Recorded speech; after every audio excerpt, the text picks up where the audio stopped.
following podcast may be explicit.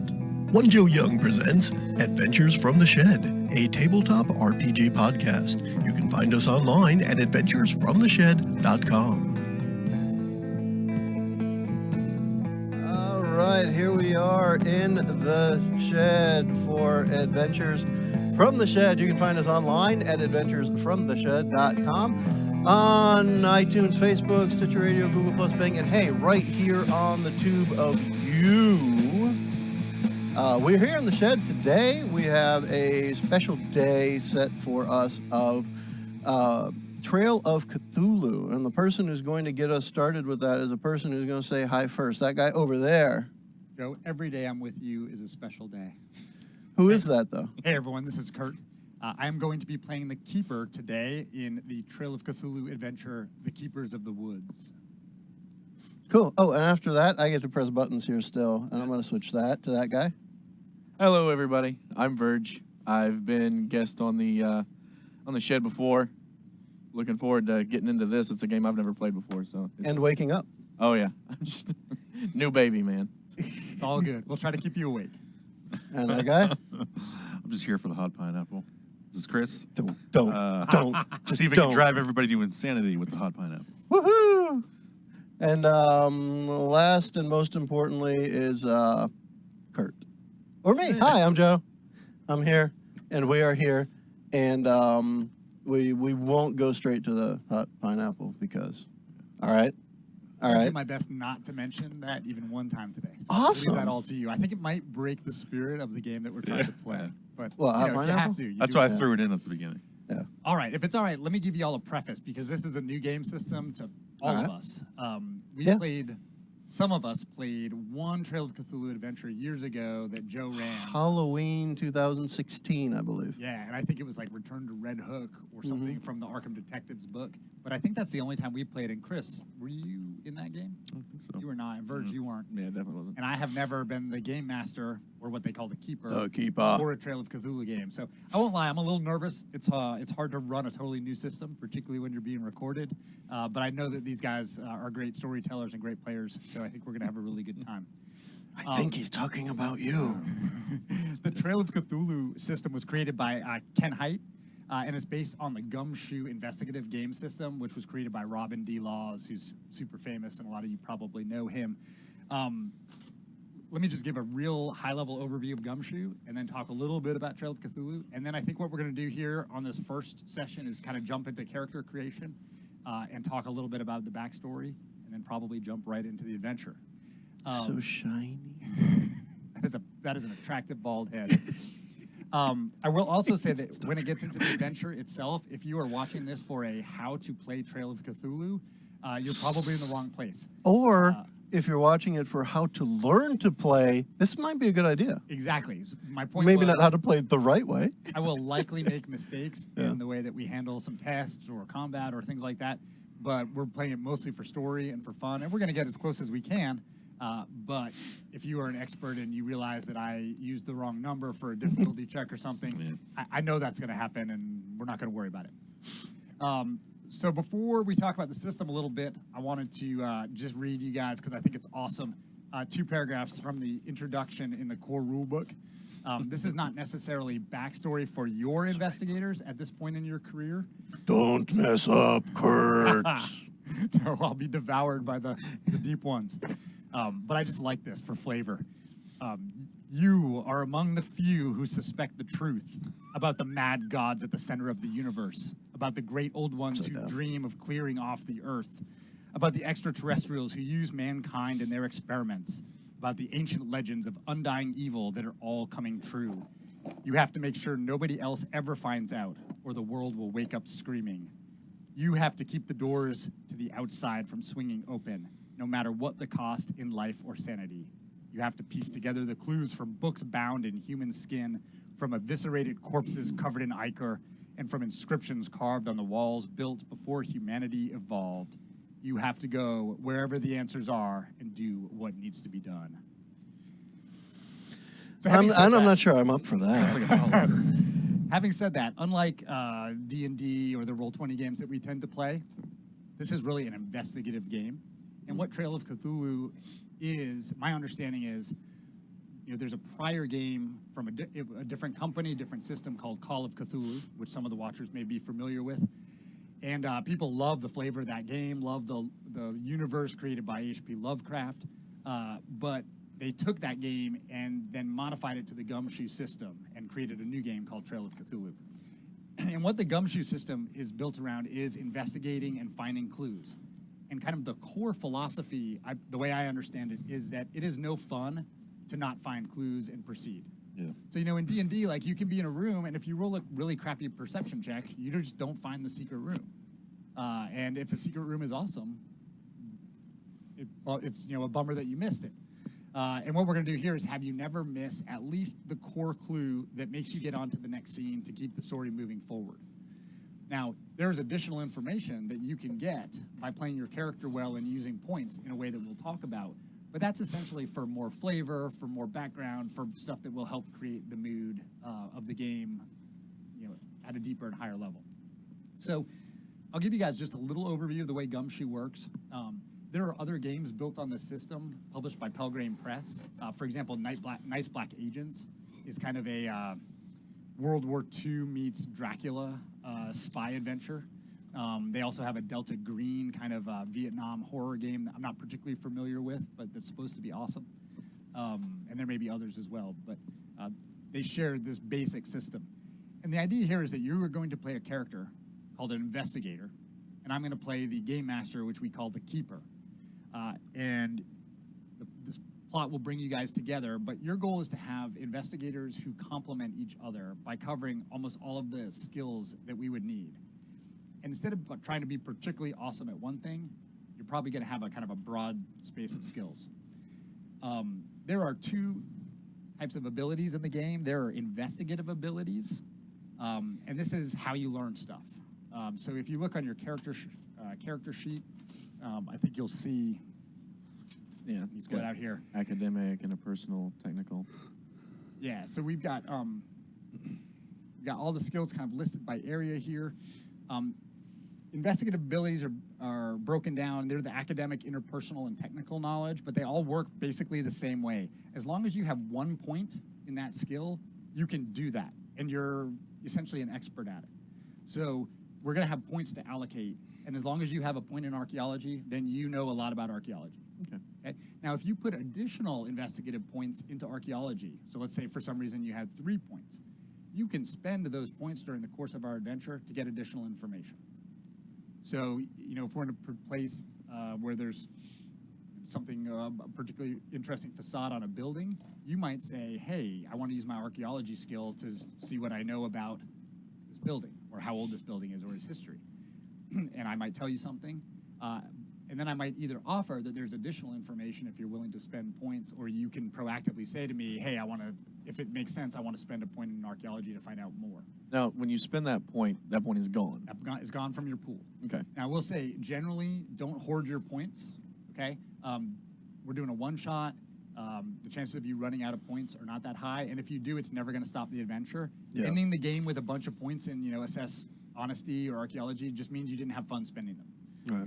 Plus, if you're at the end and you have 0 points, it can create more tension because there's less extra stuff you can do. You're stuck where you are. That's right. And trying to find a way out. But you will never not be able to do your skill. Okay, so you'll always at least have that skill. Now, if Chris started off with 3 points in archaeology and Verge started out in 1, all that means is you have the opportunity to ask for more archaeology knowledge during the course of the game. It doesn't mean you're a better archaeologist than he is. Okay? And generally, you are going to want to spread your investigative skills so that you can cover everything. Now, as I said, you'll never fail on an investigation. It's just a question of how much more do you get. That sounds like a challenge. I'm pretty sure we could fail at it. When you guys go into a room or into a scene, you guys, I think, are good enough players to kind of say, I look around, what do I see, and point me something on your character sheet that might let me give you clues. So, you could say, wow, there's something weird going on with the weather, and look for something that might help you that. It could be maybe outdoorsman or maybe physics. If no one is, if you guys are stumbling or no one's asking kind of the right things, I might offer, like I said, hey, this might be a good place for someone to make a physics check. All right, so I'm not going to linger on that. Other type of skills are what they call general abilities, and these require tests. So these are things like driving, scuffling, using firearms, and these you will have points that you can spend to improve essentially your roll, but you can fail on your use of general abilities. All rolls in this game are really simple because they are 1d6. And basically, you're just rolling against a difficulty number that I will usually tell you, and that will often be 4. Okay? So 1, 2, 3, you fail. 4, 5, 6, you succeed on the general ability, is the basic way it works. But if you have 8 points in driving, and you want to really make sure that you make this turn and don't go off the cliff, or whatever the negative would be, you can take 2 or 3 points from your driving pool, spend them permanently, and then add that to your d6. Gotcha. So spending even just a few points can basically guarantee you success on a roll. The particular adventure we're playing probably is not going to have a lot of combat. And the reason is we're playing the Keepers of the Woods, which is what they would call a purist adventure. Basically, in Trail of Cthulhu, there's kind of 2 types of games. Well, there's the standard, but then there's purist and there's pulp. Pulp would be more like you're investigators with, machine guns going around and ultimately probably shooting at the deep ones at the end of the game. It's a little bit sillier, but potentially a little bit more fun if you're in that mood, I would say. This one is at the opposite end of the spectrum. It's going to be a little bit more psychological. You'll actually have more risk of kind of going crazy or dying. And the author who created the Cthulhu mythos, H.P. Lovecraft, he wrote in both of these styles at different points in his career. So they're both legitimate. It's just today we're going to be playing purist. So combat won't be as important to you. All right, what else do I need to tell you guys about Gumshoe background? I think... You're not really asking, right? That's rhetorical. I'm just looking at my notes to make sure I've got... Because I don't know. I think what that's else? Enough background. The funny part is I've run this, but I don't remember enough of it from 2016. So I will tell you, if Here you we do not are in play 2019. this, if you don't play it, you're not going to remember the details of the system. Hellgrain Press is awesome. They're one of the great game publishers, and on their website they put up a lot of free stuff, and they actually have a whole Trail of Cthulhu page with links to all kind of free resources, including character sheet, a couple of free adventures. This is one of their free adventures. Let me mention another thing, too. One of the reasons that we're playing this, I bought the book for Trail of Cthulhu, and one of the things Pelgrane Press does is they let you get the PDF for free if you can show them proof of purchase for the book. Right. And I can't find my book, but because I have the PDF, Kurt was able to put something together for us. So, big props to them, because now you have the digital version. And that allowed us to actually get this going today, because I can't find my damn book. Yes, if only Wizards of the Coast would listen. That would be awesome. Yep. But they do have a few free adventures. They're also, you can buy books like, I think it's Arkham Detective Tales has 4 or 5 adventures and things like that. But having said that, they also have up on there links to a 1-page rules cheat sheet, which is awesome because the core rulebook is 256 pages or something. So they have a 1-page cheat sheet. But I'm presuming that the gentlemen playing with me today don't know any of these rules, and we're just going to try to walk through it as need be rather than going through them all now. When we encounter a situation, we will do our best to play through it according to the rules, or at least according to something that is fun. There is also a link. Which is rule number 1 in the shed. That is right. Yes. That's right. We're more about the story and the recording than getting every technical rule correct here today. Fun. Yep. I think it should be like that in your home games too, because Well, yeah. But sometimes, especially in a home game, you have the time to just sit and look up a rule, especially if everyone wants to know what it was. Yeah. Because you get in those situations of, really? Does that really do 2d10 of damage? No, I think it's 1. No, I think it's 3. And then you take that time to go find it. Here, we're just going to say whatever was the most beneficial. If it was the bad guy casting it, it's going to be 1. If it was a good guy, it's 3. And move on. Right. I'll just also mention that up on that website, there's a condensed rules PDF. Oh, cool. That's about 35 pages. That, to be honest, is more than enough, or at least points you to the big book or key areas. Cool. And there is something created by a third party, Tony Williams, who's done a lot of stuff with this game. I'm not sure I'll pronounce this right, but I think it's the Enchiridion of Elucidation, which is kind of his summary of the rules with examples, which is really helpful. All right, so enough background, I think. Keepers of the Woods, in the PDF, which is about 30 pages total, provides, I think it's 5 sample investigators. And we had started kind of coming up with our own investigators, but when I looked at it, these sample investigators are great for having links to each other and links to the plot. And also, because it already has stats in there, I think it'll make it a little bit easier for our guys. So I don't know if we're going to use them exactly as written, but they were close enough to what the guys wanted to do that they're at least going to be the basis for the characters that they play today. And if you have this PDF, those sample investigators are on pages like 7 to 9, I think. Cool. So, yeah, that's a good point, Kirk. So I have the papers right here. It is 7, 8, and 9. Awesome. And I'm just finishing writing down the stuff for the character that I'm going to play so that I can pass Are you this on going to through someone it? else. Yeah, it's easy. Yeah. Okay, so why don't you guys, because I want to look one or two things up, why don't you guys take, actually, let me give a 5-second overview of the adventure and the society that you guys are a part of, and then you guys can maybe give your backstory and kind of show or tell everyone what you've got for your abilities. So you guys are all affiliated in some way with a group called the Miscellany Society. This adventure starts in London, England, and the society holds various meetings and lectures, demonstrations in a very nice, large, upscale, what we would call townhouse in the Bloomsbury region or district of London. The subjects of the talks and meetings always focus on folklore and history, mythology, and also literature related to the occult. It invites characters and people of all types, anyone with interest in the matter. So you might have a dilettante there who's just kind of bored with his or her life and likes to come to the meetings. You might have a book dealer who goes there to learn advanced knowledge that will help him with his shop or his acquisitions.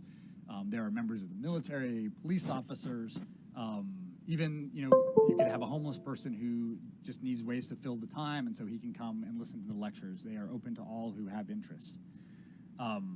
So I'd say that just by way of background for when you guys are going through telling us kind of what your link is to the society. You also all have a link to Professor Blackwood, who is an incredibly knowledgeable professor in this area. She is a little bit older than you all. She's kind of in her mid-40s. She's what I would think of as kind of a classic professor. She's often wearing kind of a tartan plaid skirt. She has her long hair often up in a bun, and she's usually has a pen literally stuck in the bun of her hair because she almost always is carrying, and you would all know this, her burgundy leather journal that she writes all of her notes and observations in, and so she'll often literally like grab a pen out of the bun of her hair to jot notes in her journal and then put it back. So I'll stop there and let you guys spend a minute or two telling us who you're playing today. I think Chris should start because he was the first one to figure out what he was doing.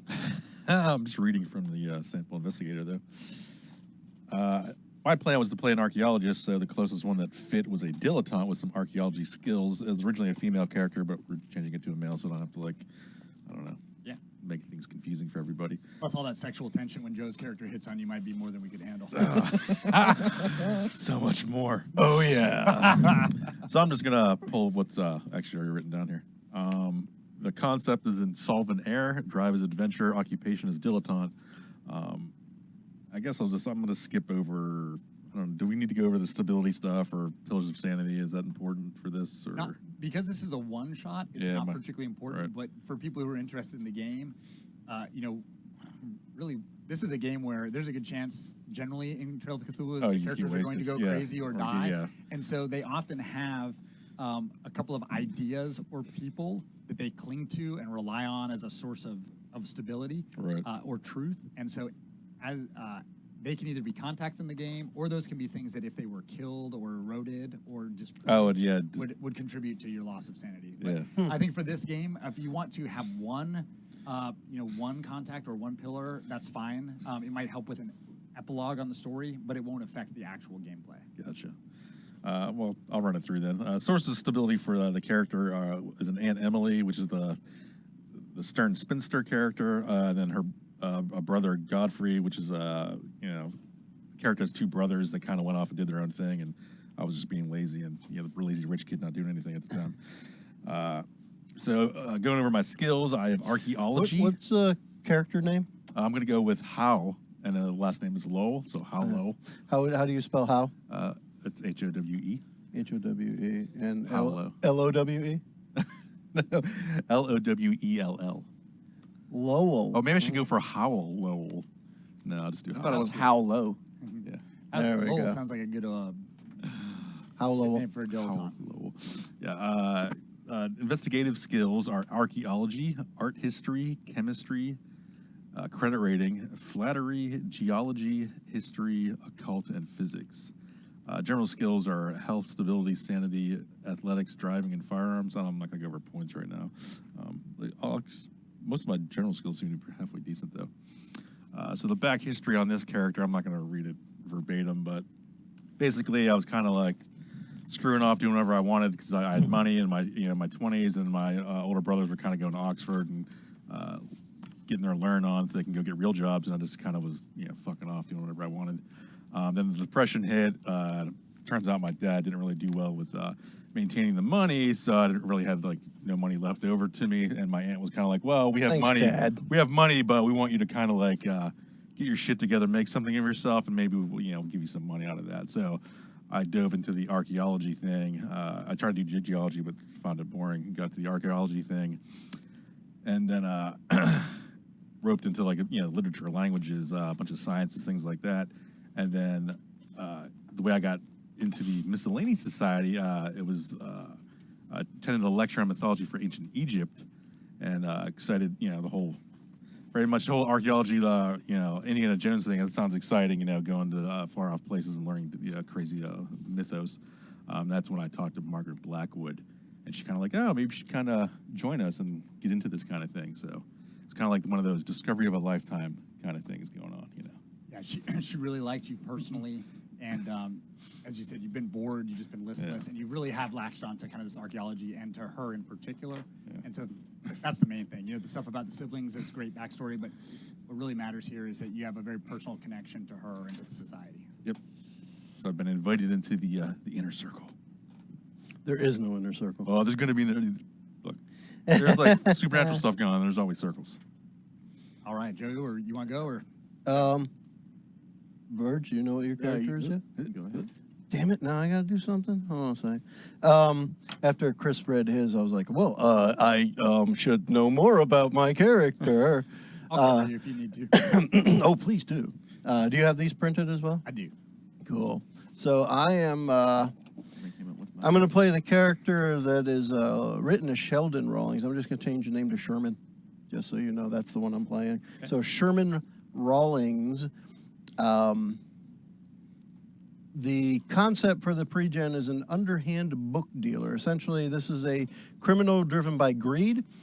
He has a business partner who is one of his sources of stability, his mom, Mary, and his old mentor, Frank Lucky Bridges.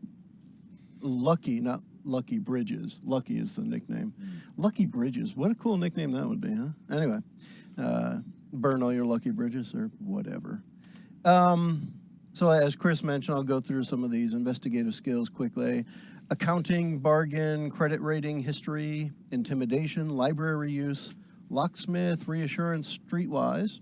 Then for some general skills, of course, health, stability, sanity. Sanity's up there. I guess he starts pretty good. Athletics, filch, because, well, he's a thief. Fleeing, because he's a thief. Has scuffling, well, because he's a thief. Sense trouble, well, you get the idea. How do we get roped into with? Yeah. Shadowing and stealth. So this is during the Great Depression. I think Kurt mentioned some of the period stuff early on. Actually, I guess it's right it's after. 1935. But yeah. But the Great Depression brought low many collectors, forcing them to get rid of stuff that they had. And I'm a broker in such transactions, as it were. My special interest is books. I research them extensively, locate potential sellers, and then I get it for them. However, and a member of my clients frequent the Miscellany Society on Museum Street. I attend there frequently, ready to service requests for obscure items and always producing the requested books on time. On-time delivery, as it were. And this is where I befriended Professor Margaret Blackwood. She's a strange woman obsessed with folklore. She's presented several jobs, including a request for an 1834 edition of the Darker Superstitions of Scotland. Provided quite the adventure to obtain, and a princely sum as a reward. Her recent letter has been intriguing, and it entices me with the potential for future escapades. That letter will be the beginning of the adventure when we get there. Yeah, and my latest attempt to pass off one of my partner George's forgeries as a rare first edition has the police sniffing around, trying to see what's going on, like a pack of wild dogs. Well, So maybe if I take a trip to the countryside, that could be just a ticket to get away from them. Well, and Professor Blackwood really likes you as well. Yeah. She is more than happy to overlook your somewhat underhanded or sketchy ways of acquiring knowledge because her lust for that knowledge is so high. That's right, girl. All right, awesome. And Verge, you want to tell us a little bit about your guy? Yeah.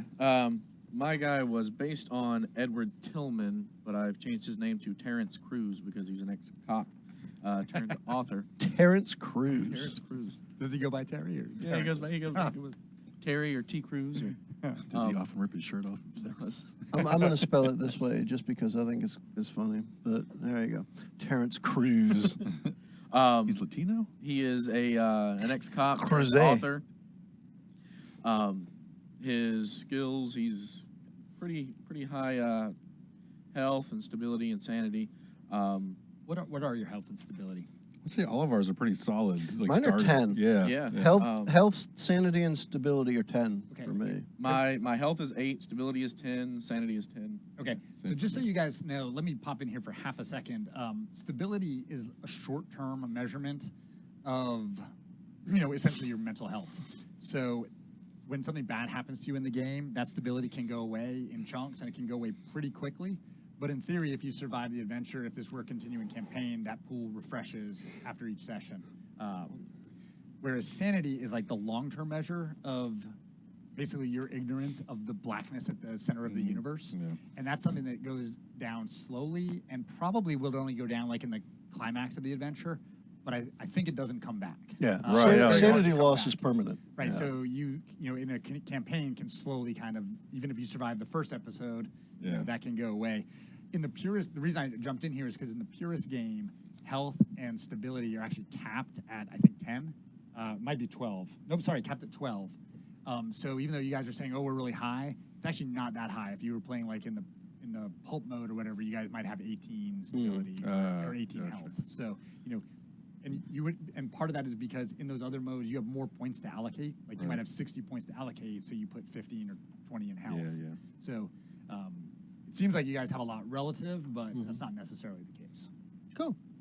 Okay, we suck. Sorry to interrupt. Yeah, we suck. Thanks, Kurt. No, Thanks a lot, man. It just is meant to I make just- the adventure a little bit more challenging. Right. So, keep going. No, you're good. He was forced to retire after an encounter with crazed lunatics. He took a knife to the leg instead of an arrow. Crazy lunatics are the best kinds of lunatics. His partner actually died, though, so that's why he kind of had to take himself off the force. So at that point, he started writing about his experiences at the suggestion of his friend, Henry Langford. It's in here. And that friend invited him to join the Miscellaneous Society for a talk on the witch cults of Western Europe. And my guy, Terry, he doesn't really believe in any of that stuff. It's all just imagination, but it was a nice, thought. But that's when he started kind of adding that type of thing into his own novels. But then he eventually met Margaret Blackwood, and talking through her, he decided to write what became his magnum opus, The Revenge of Thoth, and it was his best-selling book. The editor was very pleased at it, and he commissioned a follow-up, which is going to be The Eye of Ishkur. So that's why he's doing research on that. So that's why he was invited to Dartmoor, to see if he can find some inspiration for future stories. Excellent. So not a believer, but definitely a writer of things Oh, of yeah. this nature. He'll Interesting. research and Cool. Right, and so my understanding is at this point, you guys all have an interest in either folklore or mythology or the occult, but you have not been out on adventures where you would have seen what we would think of as kind of the horrors of the Lovecraftian universe. So, but you are together in this world and connected in it, if not friendship, at least shared interest through the Miscellaneous Society. Any questions about the mechanics or the character sheets before we kind of jump into it? I realize that I may have as many questions as you. I guess we'll see what we need to do, when we get to it. I think I'm going to all do the point is pile I'm works. not going to fill in the player name box. That way, when I screw up, no one will know who did it. I like it. I mean, it's not like it's out on the internet or YouTube or anything like that. No. And not to mention, I can put your name on top of my picture. And It's all good. All good. All right. Verge, you good to go? Yeah. All Just filling out the. that would be a numbers cool here. name. Verge, you good to go. Verge, you're good to go. All right. So the main goal here is to have fun, Whee! but not necessarily in a comedy sense. Yeah. So Go crazy. I am going to start Don't mind the if I do. adventure, The Keepers of the Woods. And in case you are, here's my printout of Oh, the yeah. PDF. Hold that right up there. Here's the cover of the PDF that I printed off from the Pelgrane website, Very Pelgrane cool. Press. And we're going to jump right in. They provide handout number 1, which would be for you all here, but I'm going to go ahead and read it, given the way that we are. But you guys receive a very nice postcard. each of Very you, nice. addressed to you at the Miscellaneous Society at 4445 Museum Street in Bloomsbury, London. And it says, Hold on. Is it from Margaret Blackwood? it is from Professor M. Blackwood. Make sure you read it in her voice. I will do my best. Otherwise, I'm not going to be freaked out. So for each one of you, you receive something equivalent to this. It says, "My dearest friend, I've made a most remarkable discovery. Oh, she's hot. Who would have thought that Dartmoor held such a key to my research? An extant group who actively worship an ancient god right here in England. You must come to Post Bridge at once. Your advice and insight into this matter would be most helpful to me. I have accommodations at the Thistle Lodge. I look forward to seeing you as soon as possible." By way of geography, since we are not British, my understanding is that the Dartmoor is a moor in... Oh, you want me to hold it up? No, is that a map on the back? It is of a village when we get there. Oh, okay, sorry. But I thought it might have helped. It is a moor in Devonshire, Okay. and so we're going essentially to what we would think of as the Dartmoor region, and then the smaller village, and there's a couple villages we may be in, but I think we're going to start in the village of Post Bridge. And when we say village, we're talking like one street, some houses and 3 or 4 public buildings. Okay. So, so you all received this letter from Professor Blackwood, Margaret Blackwood, urging you to join her as soon as possible. And I'm just going to set aside my handouts. Now, the way the adventure plays out, do these characters know each other, like at all? You do from the society. Okay. Yeah. The idea So is that we've you met all, at least in passing. Yeah, you've Yeah. all at least been All in right. meetings together. They have kind of a general monthly meeting at the society, and then there's a weekly meeting, kind of committee meeting for subspecialties. So you can decide how well you know each other, but you certainly have been to that monthly meeting, for as long as you want to. Perhaps I've gotten some books off you. Perhaps. Handedly. I'm an author. You're a book dealer. That's all it takes. What was the name of the adventure again? Sorry. The Keepers of the Woods. The Keepers of the Woods. All right, Wow. so you all have received the letter urging you to come to Post Bridge to Thistle Lodge.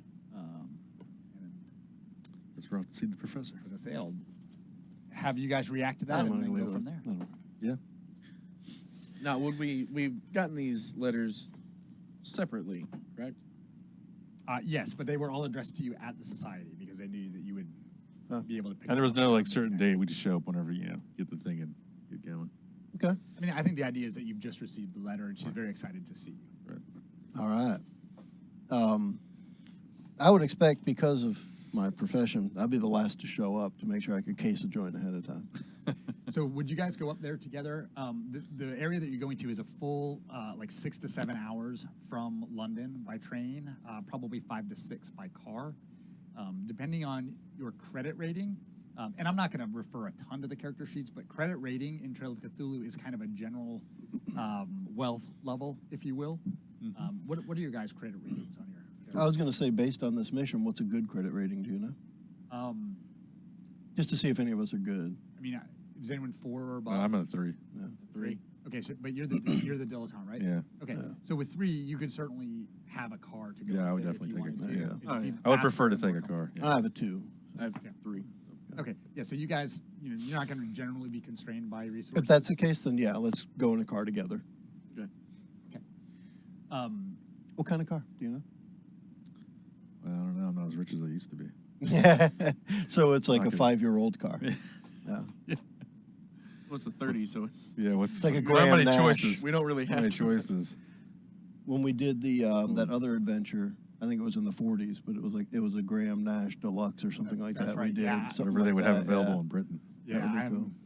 not sure about British cars in 1935, but with a credit rating of 3 or greater, you would either have your own car or be able to hire one for the Yeah. ride. I would like to have our own just in case. Be like a 5-year-old Jaguar. Yeah, Jaguar. All right, so if you guys are driving together, you're going to leave early on the morning of the 15th. So her letter was, of course, they don't put a date on there. I think you'd be driving. Yeah. There. what you're driving. How? 10. Oh, yeah. How? Mine's only 6. Yeah, I have no driving skill. So you guys received the letter on the January 14th, 1935. Cool.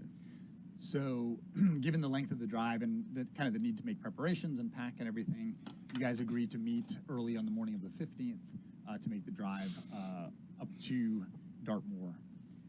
It's a cool, crisp, but beautiful morning in London when you guys get together. The sun is shining bright, but it's January in London, so it is cold. Now, I want to make a mention too. One of the things I really enjoy when we play the older games is the idea of thinking in my head, getting in the right framework of for our general purposes, there's no television, there's no phones, there's no mobile phones, for goodness sakes. We're probably just reading the newspaper with day-old news, and you're not getting anything outside of your local community for several days. And I always love that idea, because when you just said, we received the letter here, and it's like 2 days later we're on the way, that's the way it used to work. And I like getting in that mindset. Right, and It's so fun. That's exactly right. All of your interactions in this will be, in person. You're gonna have to Yeah. go to see people if you want to talk to Yeah. them. So, Read books. Yeah. and this is a major trip. I mean, 6 to 7 hours by car. Yeah. You think about for us to go to the South Carolina shores, say 4 hours. So you guys are gonna be in the car a good chunk of the day together. Yeah. But that's in part because autos are not. It's going to Going break 80 down miles an 3 hour. times. Yeah. along And the roads way. aren't nowhere near as good Yeah. either. Especially if it's a Jaguar. It's breaking down several times on the way. Few Right. problems ever since the beginning. What's important about the trip itself is that as your car works its way out of even back then the congestion of London, you start to move from the city to kind of areas of small villages. You're on country roads. The urban area has given way to like rolling green fields. So even though it's January here, there's not heavy snow on the ground. It's very pastoral as you drive along, but the roads are rough and bouncy, and it takes actually a bit of a physical toll to make a drive this long. You guys probably stop somewhat regularly to stretch your legs and work the kinks out of your back. Especially me, I got the injured leg. Exactly. You got a bum leg? Yeah. That's right, because you got No, stabbed. Oh. I took a knife to the leg. Did you take it out? No, it's like I just left the blade in. It's a handle. now it's a sheath. Nice. The area that you're going through in real life is the area where, this is just as an aside, I think Conan Doyle, who wrote Oh, yeah, the Sherlock Holmes Yep. Adventures, this is actually where he stayed when he was writing The Hound of Baskervilles. So Oh, if you guys neat. have read The Hound of Baskervilles, you know that like desolate kind of the moors. Yeah. Yeah. I never read it, but I did see the TV Yeah. Episode. So Dartmoor is, whatever I that think, was. supposed to be kind of similar in your mind to there. Gotcha. So Cool. as you guys, So there's always a mist hanging over the ground. And, that's right. all So, well, interesting today, as you guys get out there, there has been a noticeable change in weather as you near the village. When you start to, as you get closer and closer, the sky gets more and more gray. It's really cold. Like you went from cool, crisp January day, like what you would expect in London, to kind of frigid cold as you near Post Bridge.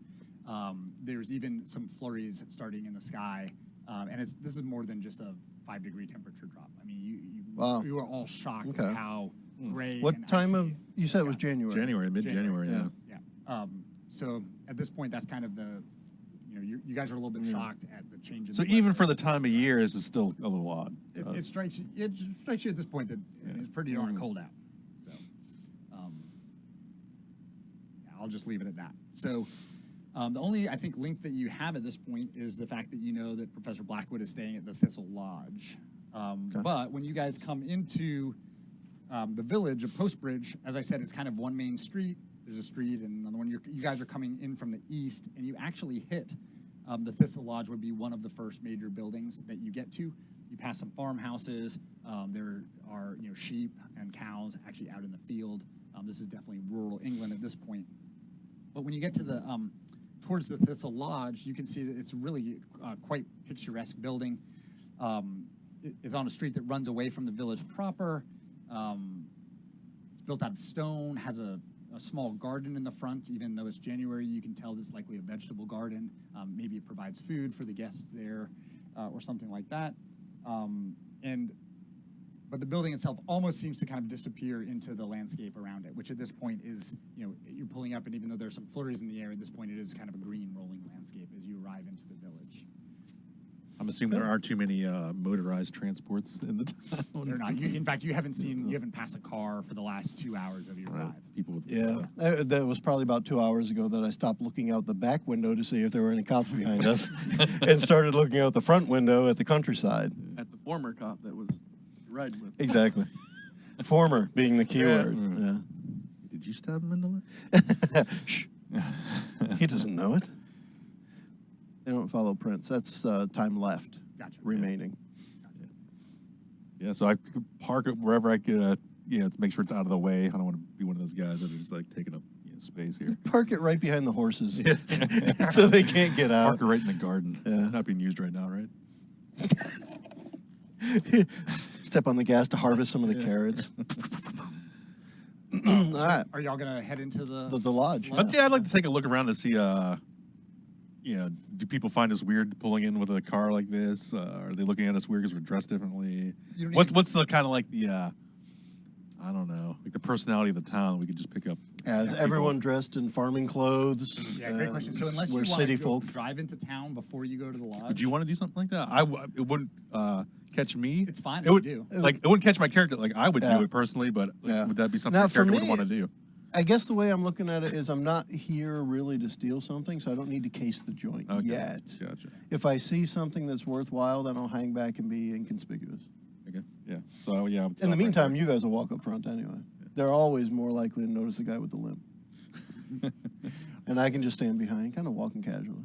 So the reason I ask is, like I said, you're coming into town from We have a the map of the east. town? Yeah, So you're okay, coming good. in on this road, and you're hitting the lodge before you would get to the main street of town. Okay. Is there anything on there we can't see?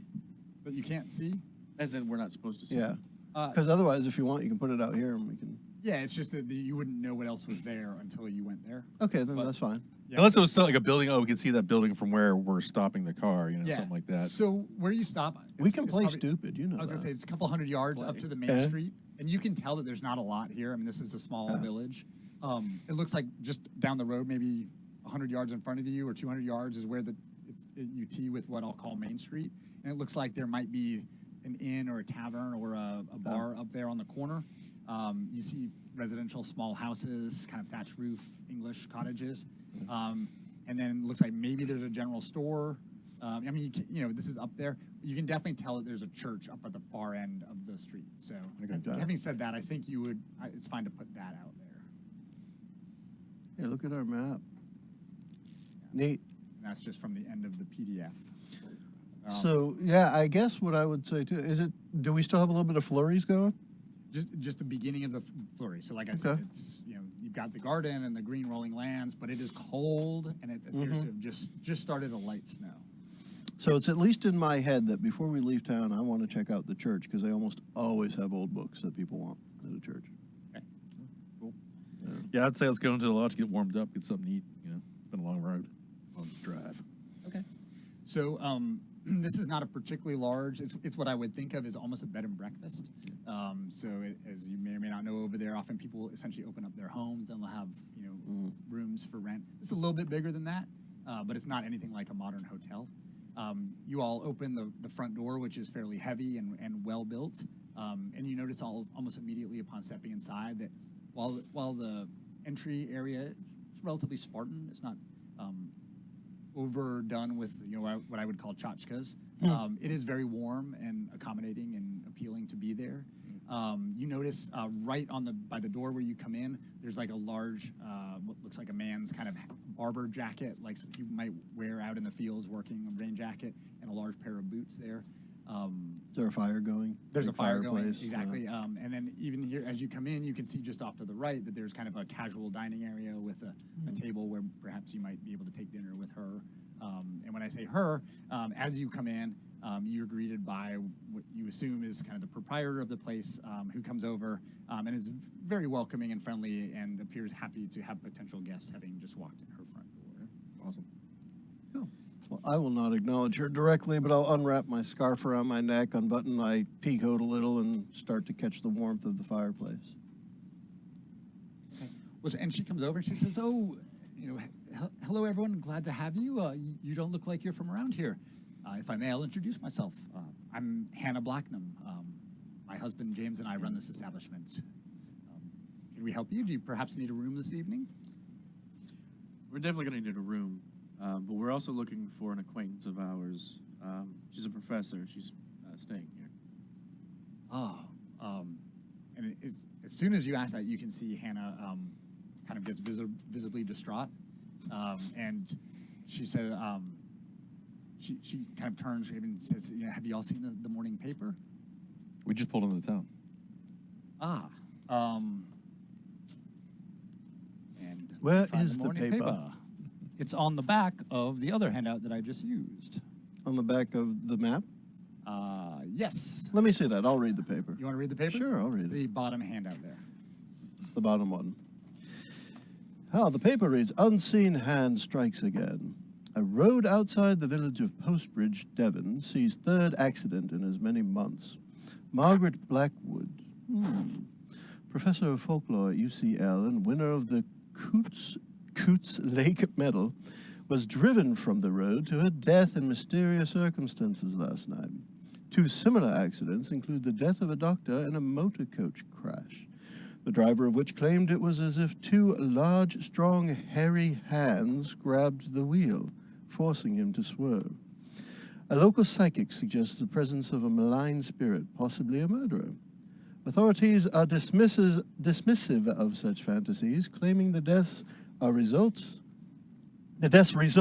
from drivers on unfamiliar..." I should have brought my glasses with me today. Sorry. Oh. Right, the authorities. Yeah, if you guys would like to read the article.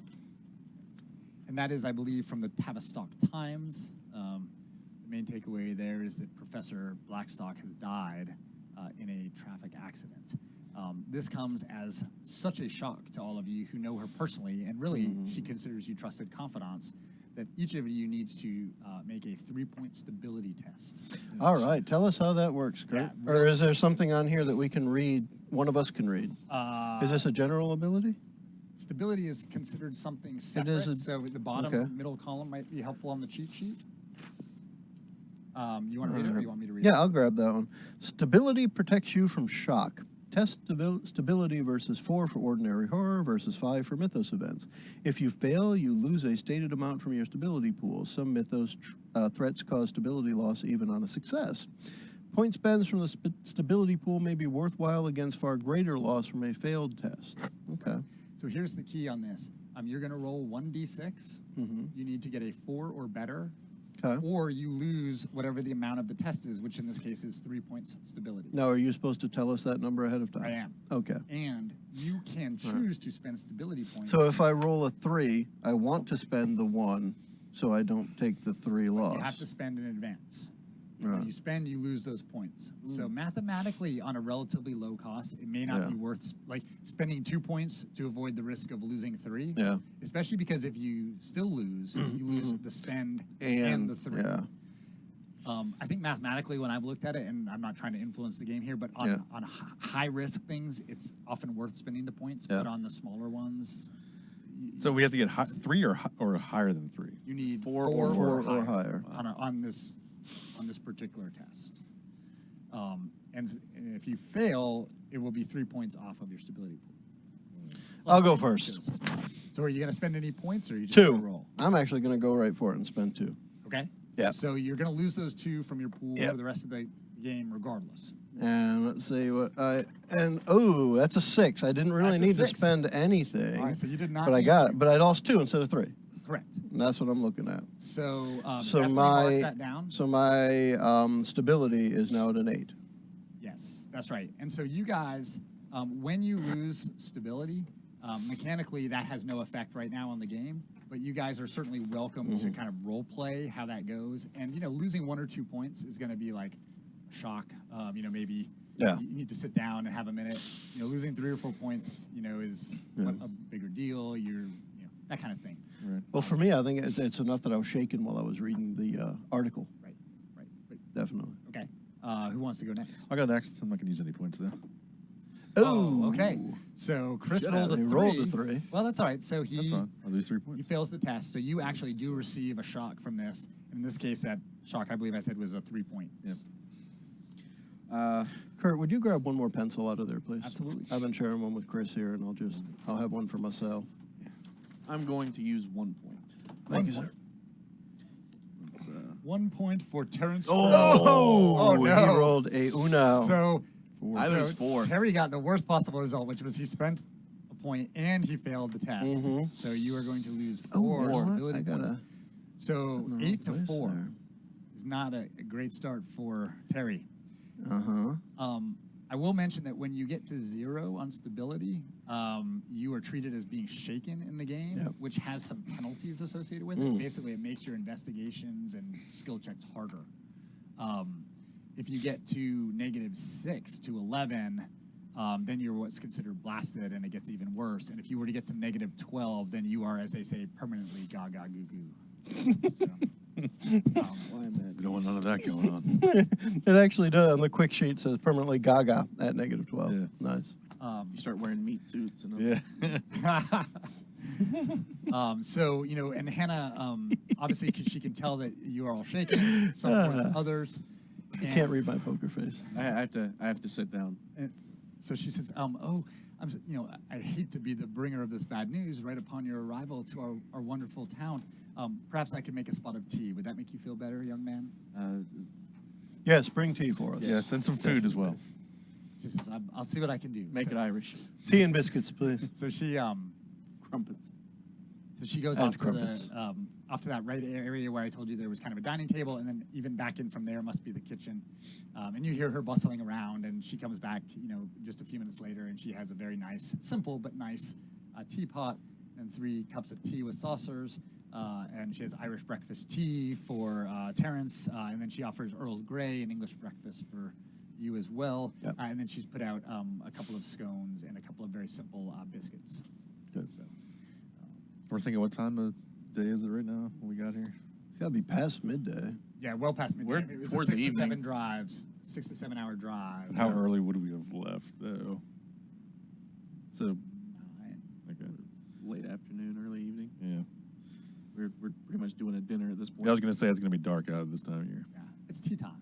Tea time. Um, Well, we are having in tea, so- In January, it will be getting dark early there. Yeah. So if it's not dark yet, it's moving that way.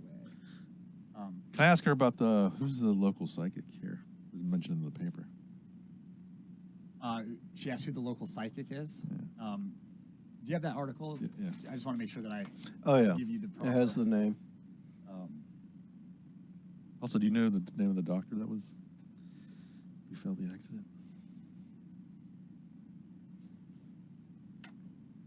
Kurt has to read it. Yeah, I'm just reading the He's almost there. article to make sure. Yeah, And and it she says, the doctor, that was some time ago. Both these other accidents were some time ago. She's like, he was from out of town as well. To be honest, I don't recall his name, but I'm sure I could find it. I have the old newspapers and notes. Yes. I can certainly get that for you. She says, the Tavistock Times is she's like, it's our paper and we love it, but it's a bit of a, what you might call a tabloid. She says, we don't really have a psychic per se, she says, but we do have people here who are very knowledgeable about local legends and folklore and things of that nature. And I think is probably as William is probably the person who provided that quote to the newspaper. William. I So- believe it's Blackman. Let me just double. Not quite clairvoyant, but in the know. Correct. William. Great. We'll call him Bill. Local authorities We'll call that him they Billy. said, where would we go to speak with them? I just want to make sure I give you the right name. Excuse. Yeah, William MacArthur. MacArthur. Yeah, and she could tell you a little bit more about him, but she's Billy Mac. says, the authorities, well, you would have to go see. I'm afraid you'd have to go see the constable in Princetown. They're dealing with the investigation of the crash. That's kind of the next town over from this little village. How far is Princetown? It's not far. It's just up the road. I'd very much like to go speak with them. Where, what part of town were the accidents in the same part of town? Like exact? They're in the same place. Same time of day? No, not necessarily. It's just a particular area of the road where this is the third time that there's been a fatal accident there. But she tells you that the police in Princeton or Princetown are handling the investigation.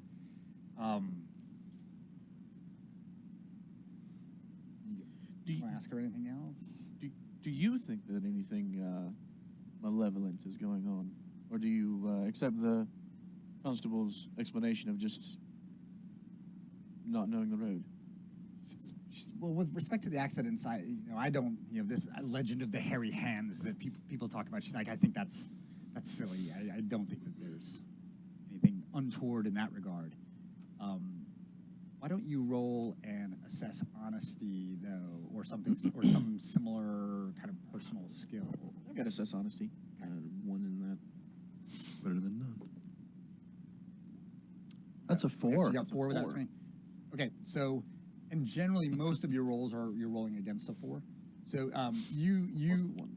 believe that, well, you would have to spend that one. If Oh, okay. yeah, which I'm not asking you to do here. You believe her. She doesn't think that there's anything mysterious about the deaths, but you also get the sense that maybe she's kind of, there's something that she's worried about and she hasn't told you everything.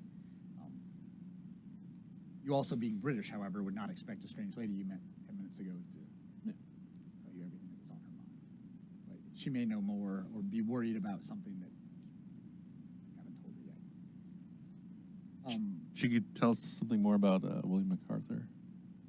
Where would we find him?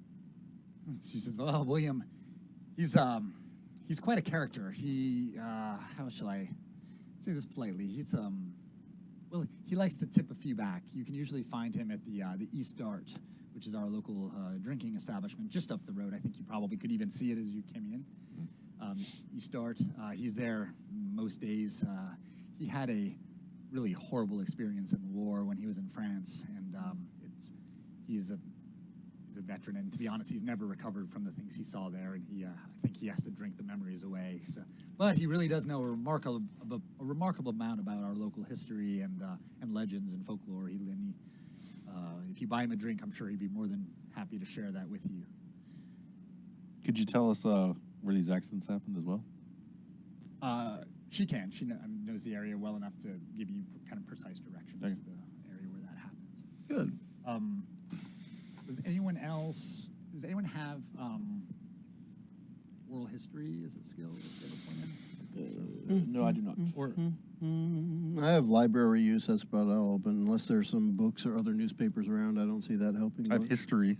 I do have history, I yeah. have history. Yeah. I have art history, but it's not going to be useless. okay. Yeah, so she'll just tell you that William Blackman tends to hang out at the East Dart Inn, and she'll also mention that she knows that Professor Margaret, Professor Blackwood had at some point interviewed him because of his knowledge. Right. I would definitely much like to do that as well. And you said you might know something about the doctor's name? Previous accident? Oh yes, she says, you know, if you can give me a couple minutes, I'll go look around and find that for you. Okay. Is her husband kind of behind the scenes, or is... So you actually don't see her husband. You see the coat and boots that you presume are his, but you don't see him anywhere. So she's here, and you haven't seen any guests or anything otherwise. It does sound like we may be in town for a few days. Perhaps we should get a room regardless. Well, I guess we'll find out after Well, definitely. talking to the constable in Princeton. Because Princeton. all my years on the force, one or two accidents you can probably write off, but I'm not putting any stock into this myth, but there seems to be something going on if there's 3 different accidents that seem very similar, all in the same area. That doesn't fit right with me. Who was the third? So we had the professor, the doctor, and the third. And then there was a like a motor bus coach that had crashed there as well. I wonder if everybody's looking at the same thing. Big hairy hands. Well, I got big hairy hands. I mean, come on. Did you ask about her husband at all? Yeah, I didn't yet. I wanted to see if we noticed him. Yeah. No, you didn't. But I was going to wait till she came back with the doctor's what- information first. We were just chatting amongst ourselves before she got back. I think we need a game plan of what to I'd do say we next. talk to William MacArthur, then take a drive by the accident site to see if something looks odd.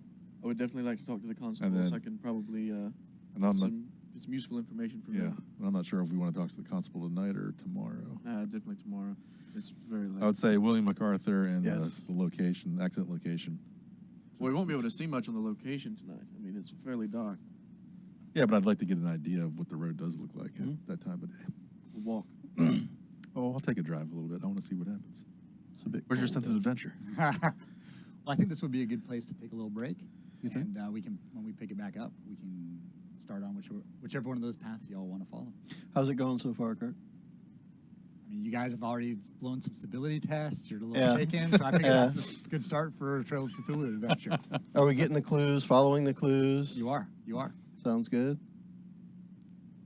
Cool. All right. Awesome. Great. Yeah, and I call, Yeah, occasionally get I'm going to have ready to with look that. up names and things because We have an unnecessary success, a fail, Unnecessary. or unnecessary use of points on a success, a fail, fail. and then a big fail. Yeah. So that's We're right on track. it's all good. Right on track. But you guys are in town. You've got a room. You've got a nice innkeeper ready to take care of you, and you've got at least a couple of clues to follow. So it sounds like we're ready for episode 2 shortly. Cool. I'm going to try and open this exit music here and see if I get it right. I'll have to listen, though. So talk for another second. Are you able to at least What give do we us do the now? name of the doctor before we Oh yeah. bow out of the... Let's see if I can find that. Just so I can Let put me it see if I can put it find into the note pile. I am not sure if to be honest, if I have that, and I don't think. Or I guess the more important thing is like, what was he a doctor? Was he just a straight medical guy, and what was he looking into, kind of thing? but that we'll probably have to find out later. Yeah. I'm just wondering if she would have the information now, so we're not. I guess that's the end of the timer. When you guys talk to the police, You know how to use a phone? Speed if I have that or make It it up, wasn't- I'll give it to you yeah. when you guys talk to the police officer. All right, that's cool. You'll be able to- Fantastic. All right, I think I might have this ready, so let me go ahead and end it. The preceding podcast was brought to you by One Joe Young. You can find us online at adventuresfromtheshed.com.